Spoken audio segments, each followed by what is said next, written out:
আল্লাহ রাব্বুল আলামিন হযরত মূসা আলাইহিস সালাতু ওয়াস সালামকে ডাকতে বললেন, ও পয়গম্বর মূসা, অমুক জঙ্গলের ভিতরে আমার এক মুহিব্বিন বান্দা মৃত্যুবরণ করেছে, তারা জানাজার নামাজে অংশগ্রহণ করো।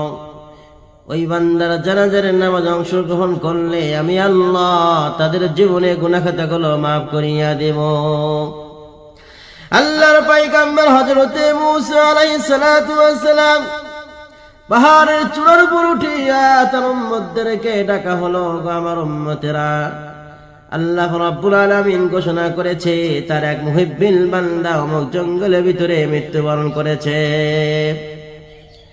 আল্লাহ রাব্বুল আলামিন বলেছেন, ওই বান্দার জানাজার নামাজ যারা শরীক হবে তাদের পিছনের গুনাহ মাফ করিয়া দেব। ও আমার উম্মতেরা, আয় আয় রে আয়, যারা নিজেদের গুনাহ মাফ করাইতে চাও, মাফ নিতে চাও, তাহলে ওই বান্দার জানাজারে শরীক হও। এক পর্যায়ে আল্লাহর পয়গম্বর হযরতে মূসা আলাইহিস সালাতু ওয়াস সালাম দলবল নিয়ে জানাজার দিকে রওনা করলেন। এক পর্যায়ে মাইয়েতের জানাজার নামাজ কমপ্লিট করলেন। এবার মূসার সাহাবারা জিজ্ঞাসা করলেন, ওগো আল্লাহর নবী, আপনার যে আল্লাহ যার জানাজার নামাজে শরীক হইলে মুক্তাদিদের জীবনের গুনাহ মাফ করিয়া দেবে, আমরা ওই আল্লাহর বান্দাকে এক নজর দেখতে চাই, আপনার একটু আমাদেরকে দেখান না। আল্লাহর পয়গম্বর হযরতে মূসা আলাইহিস সালাতু ওয়াস সালাম আল্লাহর বান্দাকে দেখানো হলো। লোকজন দেখে মূসা আলাইহিস সালাতু ওয়াস সালামকে ডাক দেয়া বললেন, পয়গম্বর মূসা,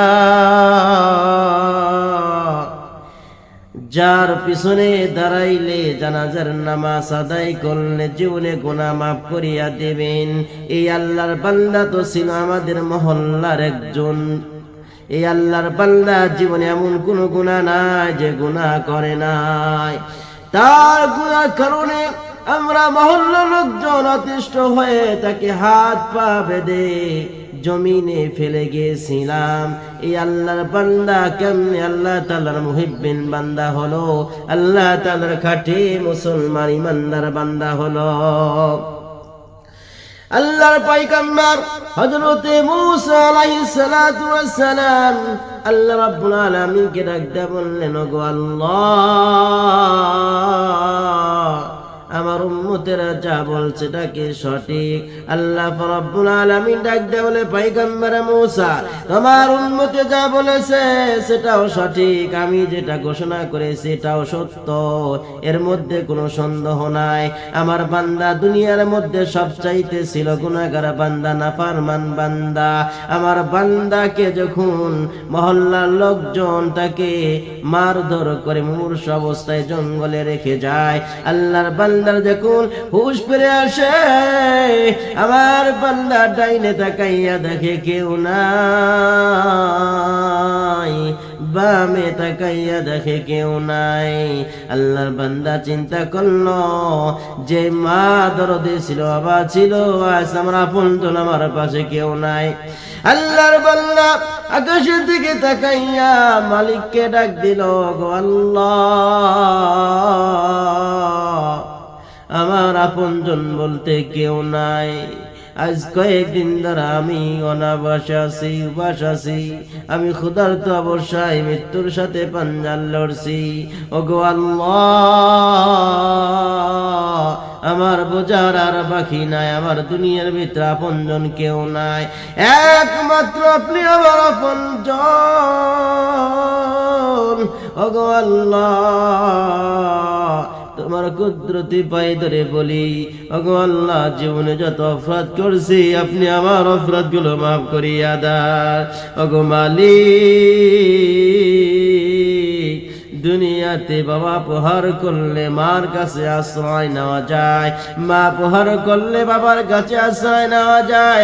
ওগো আসমানের মালিক, বাবা মা দুইজনেই প্রহার করলে কারো না কারোর কাছে আশ্রয় নেওয়া যায়। ওগো আল্লাহ, আপনার কাছ থেকে যদি আমাকে ফেরত দেন আমি কার কাছে গিয়ে আশ্রয় নেব? ওগো আল্লাহ, জীবনে যত গুনাহ করেছি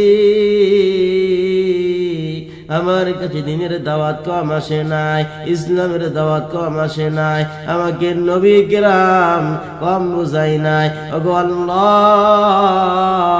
বুঝি নাই এখন বুঝে আসছে, আপনি আমারে মাফ করিয়া দেন।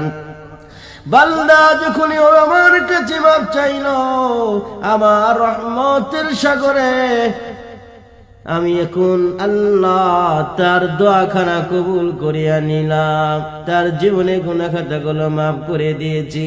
ও পয়গম্বর মুসা,